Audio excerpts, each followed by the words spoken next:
Good evening दोस्तों, मैं हूं दिनेश के वोरा। बहुत बहुत स्वागत है आपका वर्ल्ड न्यूज़ के इस प्रोग्राम में। दोस्तों, आज बात करने जा रहे हैं कि रशिया और नेटो के बीच में जो जंग हो सकती है, अब वो थोड़ा सा और खतरनाक मोड़ पर आ गई है। और अमेरिका ने इसको देखते हुए ब्रिटेन के अंदर एटम बम्स डिप्लॉय किए हैं। बड़ी खबर है, मैं आपको बता रहा हूं, बहुत बड़ी खबर है ये। एटम बॉम्ब्स डिप्लॉय कर दिए हैं, जी हां। अमेरिका ने ब्रिटेन में, हालांकि ब्रिटेन के पास अपने भी 225 एटम बम हैं। सऊदी ने एक डिक्लेयर किया है कि इजराइल के साथ मेरे संबंध तब तक नॉर्मलाइज नहीं हो सकते जब तक कि पैलेस्टाइन स्टेट को प्रॉपरली रिकॉग्नाइज ना कर दिया जाए।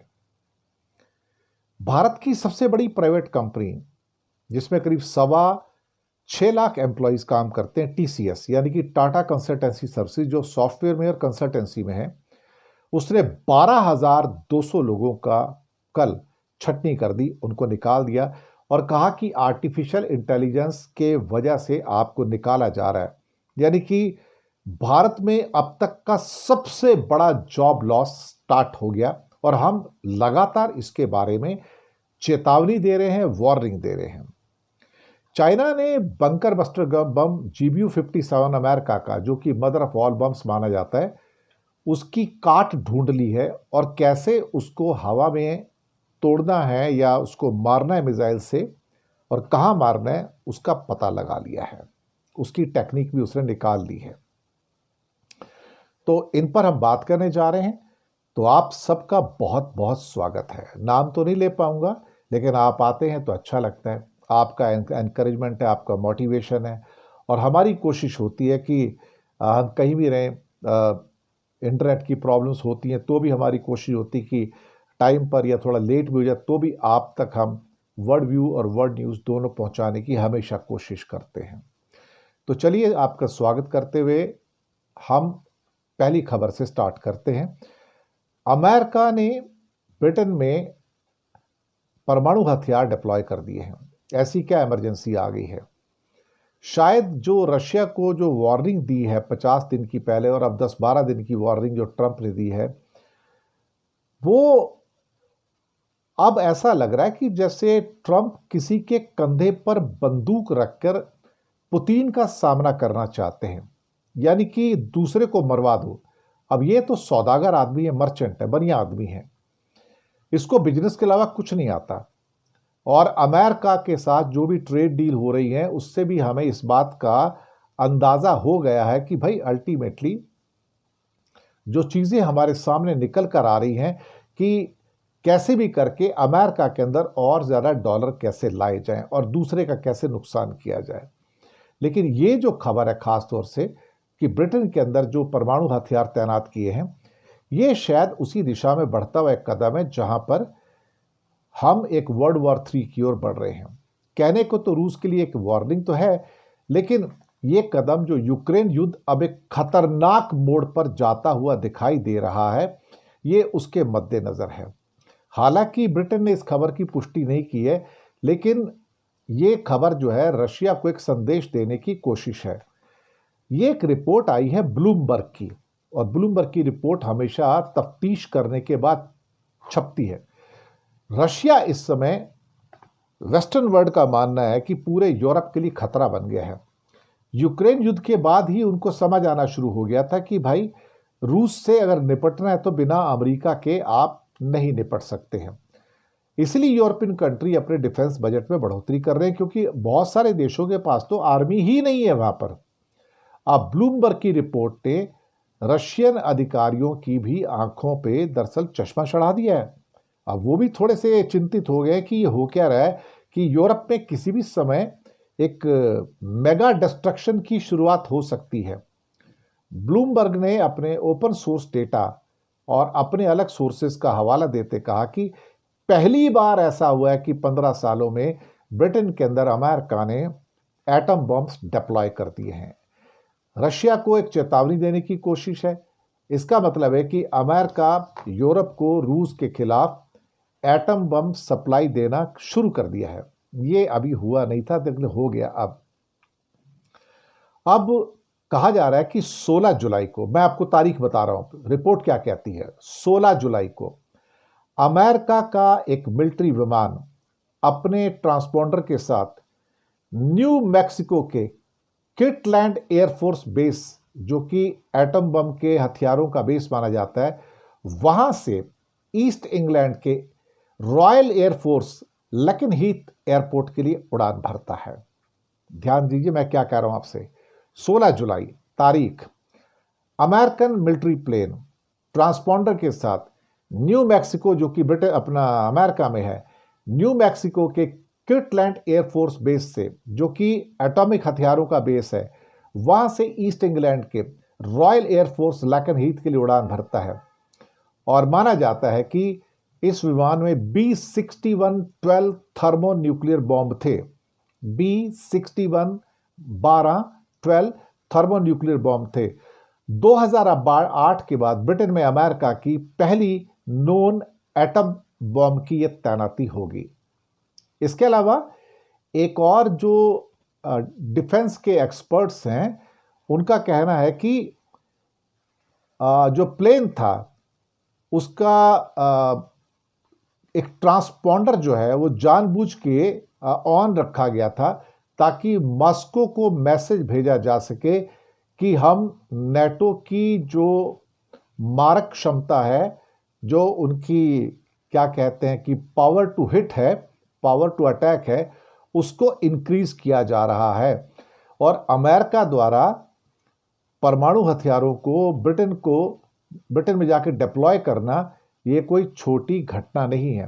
हालांकि अमेरिका और ब्रिटेन ने ब्लूमबर्ग की इस रिपोर्ट पर कुछ भी नहीं कहा है, और ये भी एग्जैक्टली नहीं बताया कि अमेरिका ने कितने एटम बम फिर से डिप्लॉय किए हैं। लेकिन हाँ, किसी भी किस्म की बात हो, पर इस पर्टिकुलर डिप्लॉयमेंट को बहुत इंपॉर्टेंट माना जाएगा। हाल ही में ये भी पता लगा है कि कुछ और देश भी हैं जहां पर इस किस्म के जो एटॉमिक बम्स हैं वो डिप्लॉय किए गए हैं यूरोप के अंदर।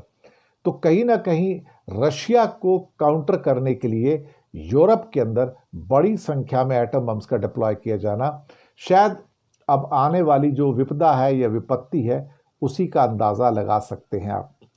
अब ब्लूमबर्ग की रिपोर्ट कहती है कि ब्रिटेन की ओर से जून में अमेरिकी B-61 12 बॉम्ब ले जाने में कम से कम उसने 12 एयरक्राफ्ट खरीदने की भी बात की है, F-35 जो बॉम्ब ले जा सकते हैं।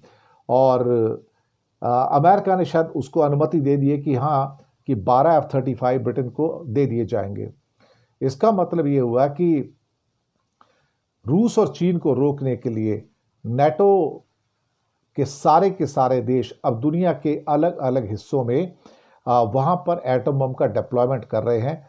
और शायद इससे अंदाज़ा लगता है कि दुनिया में एक वर्ल्ड वॉर 3 की जो घंटी है उसको अब ज़्यादा दूरी से हम नहीं देख सकते।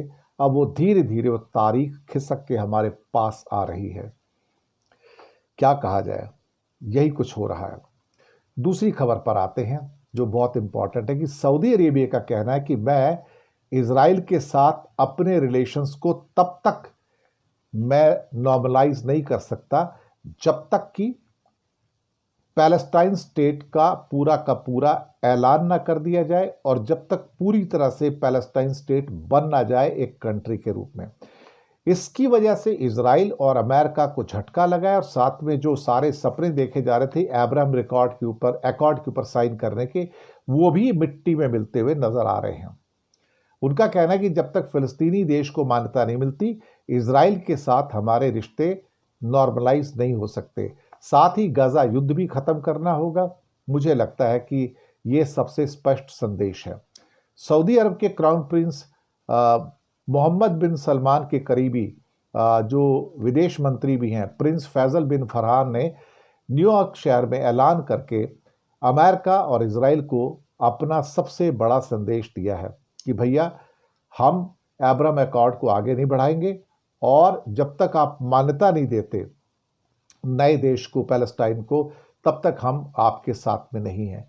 और ये बात और है कि कई कंट्रीज ने इजराइल को रिकॉग्नाइज तो किया है, लेकिन पैलेस्टाइन को अब रिकॉग्नाइज प्रॉपरली करना ज़रूरी है, उसको अलग राष्ट्र के रूप में स्वीकृति होनी ज़रूरी है, उसका यूनाइटेड नेशन के अंदर एक स्थान होना ज़रूरी है। और फ्रांस ने भी रिसेंटली ऐलान किया कि वो रिकॉग्नाइज करने जा रहे हैं। ट्रंप और इजराइल दोनों भड़के थे, लेकिन फिलहाल जो स्थितियां पैदा हो रही हैं, जो स्टारवेशन की स्थितियां हैं, उसकी वजह से पूरी दुनिया इस टाइम उद्वेलित है। ट्रंप खुद कहने में मजबूर हो गए कि हाँ, मुझे लगता है कि हंगर की वजह से लोग मर रहे हैं, बच्चे जो वहां पर मर रहे हैं। और ये नेतन्याहू के वो सारे स्टेटमेंट की नहीं, मैंने तो कभी किसी को भूखा रखा ही नहीं, मैं तो खाने पीने की सारी चीजें दे रहा हूं। झूठ, मक्कारी और दरिंदगी अगर आपको सीखनी हो तो आप नेतन्याहू से सीखो। पिछली सदी का हिटलर इस सदी में भी पैदा हुआ है और उसका नाम नेतन्याहू कम हिटलर है। तो ये सारी की सारी चीजें जो घट रही हैं वो अपने आप में बहुत इंपॉर्टेंट हैं। बल्कि जो मैंने बात कही थी कि गजा भुखमरी को लेकर भी नेतन्याहू पर ट्रंप भी अब भड़क रहे हैं। वेस्टर्न कंट्री भड़कने शुरू हो गए हैं। और नेतन्याहू ने कहा था कि गाजा में कोई भुखमरी नहीं है। तो भैया, जो बच्चों की तस्वीरें निकल के आ रही हैं, मरने वालों की तस्वीरें निकल के आ रही हैं, वो क्या झूठ बोल रही हैं? शायद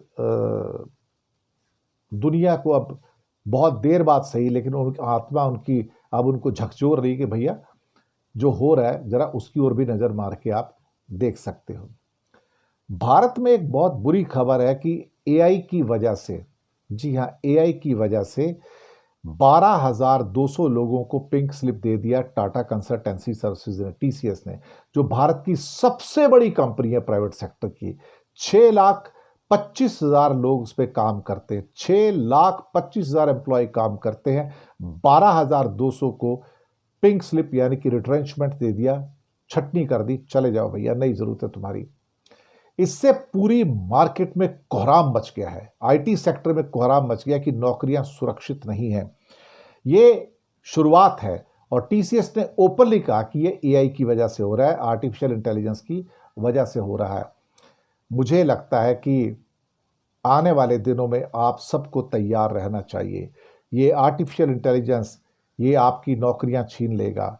आर्टिफिशियल इंटेलिजेंस आपसे आपकी रोजी रोटी के साधन छीन लेगा। मैं आपसे कह रहा हूं, इस 12,200 को आप सिर्फ एक शुरुआत कहिए, क्योंकि इसके बाद ना जाने कितनी नौकरियां और जाएंगी, इसका आप अंदाजा नहीं लगा पाएंगे और मार्केट में जो कोहराम है वो बचेगा।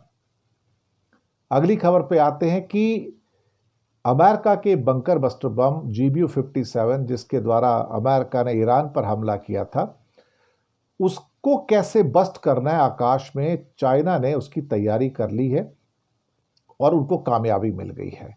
और उनका कहना है कि ये जो GBU-57 है, ये 20 फीट लंबा गाइडेड बॉम्ब है। 20 फीट लंबा, 30,000 पाउंड उसकी वजन है, यानी कि करीब 12-13 हजार किलो का, 13,000 किलो का वजन है उसका। वो कहते हैं कि पहाड़ों में ये छेद कर सकता है, वॉर हेड होता है, और इसके साथ इसको जीपीएस से गाइड किया जा सकता है। 2007 में पहली बार इसका टेस्ट किया गया था, लेकिन जहां पर ये ऊपर से बॉम्ब बहुत मोटी परत का होता है, नीचे जब बॉम्ब जब नीचे नैरो होता है तो वहां पर इसकी जो लेयर्स होती हैं वो बहुत कमजोर हो जाती हैं, बहुत पतली हो जाती हैं। तो चाइना ने वो टेक्नोलॉजी अब बंकर बस्टर बम की खोज ली है कि भाई हम इसको गिरा सकते हैं बहुत आराम से। इवन भारत में भी कई सूत्रों ने दावा किया है कि अग्नि 5 मिसाइल से बंकर बस्टर बम को बहुत आराम से गिराया जा सकता है। चाइना के journal of gun launch and control में एक स्टडी आती है, उसमें कहा जाता है कि GBU-57 के अंदर जो कमजोरी पता लग गई है और पीछे वाले हिस्से को अगर हम हिट करते हैं तो बहुत आराम से उसको आकाश के अंदर ही ब्लास्ट करके उड़ाया जा सकता है। और अगर 3,900 फीट की ऊंचाई पे धरती से ऊपर अगर सही एंगल से उसके ऊपर अटैक कर दिया जाए, मल्टीपल अटैक कर दिए जाए, तो उसके अंदर वो सारे के सारे जो उसकी पॉसिबिलिटीज़ हैं कि ये नीचे आके डैमेज करेगा, वो खत्म हो जाती हैं। तो ये मुझे लगता है कि एक बड़ी कामयाबी जो है वो हासिल हुई है, इसमें कहना पड़ेगा। हमास के साथ इजराइल की वॉर में कुछ चीज़ें निकलती नजर आ रही हैं, वो कंक्लूजन भी लास्ट में मैं आपको देना चाहूँगा। ऐसा लगता है कि जो पैलेस्टाइन के अंदर हमास की जो रणनीति है अमेरिका और इजराइल पे थोड़ी सी भारी पड़ती नजर आ रही है। उसका एक बहुत बड़ा कारण है कि जो गाजा से मानवीय संकट की तस्वीरें निकल के आ रही हैं, उसकी वजह से इजराइल की बहुत आलोचना हो रही है और वो अपने 60 बंदों को अभी भी हमास के कब्जे से छुड़ा नहीं पाया है। और अमेरिका और इजराइल मिल के भी अभी पूरी तरह से हमास को बर्बाद नहीं कर पाए और ना ही पूरी तरह से गजा को बर्बाद कर पाए 22 लाख लोगों को। ये ठीक है कि आपने उसको मलबे के ढेर में तब्दील कर दिया है, लेकिन उसके बावजूद भी ना तो तुम हमास को बर्बाद पर कर पाए, ना तुम सारे बंधक छुड़ा पाए। हो सकता है कि अभी जंग शायद अपने आखिरी दौर में हो, लेकिन यहां पर हमास एक दोबारा से एक स्ट्रांग पोजीशन में आता हुआ नजर आ रहा है। और पिछले कुछ दिनों से कुछ रिपोर्ट्स आई हैं वो जो कहती हैं कि हमास के लड़ाकों ने गजा में इजराइल के कई डजन सोल्जर्स को मार गिराया है। जी हाँ, मार गिराया है। और खास तौर से जो तस्वीरें ऊपर से साथ में तस्वीरें निकल के आ रही है मरते बच्चों की, भूखमरी की, वो दरअसल इजराइल की हर ओर मजम्मत हो रही है, निंदा हो रही है और वो अंतर्राष्ट्रीय मंच पर अब बैकफुट पे आ रहा है, बंधकों को छुड़ा नहीं पाया।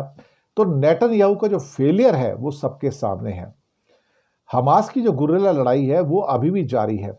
सुनने में आया कि उसने कई नए लड़ाकों की भर्ती कर ली है और उनका इजराइल के पास कोई नया लेखा जोखा नहीं है, क्योंकि अब कोई एक्सेस नहीं है। अब मोसाद की कोई भी चालें जो जासूसी की गजा में हो सकती थी अब कामयाब नहीं हो रही हैं।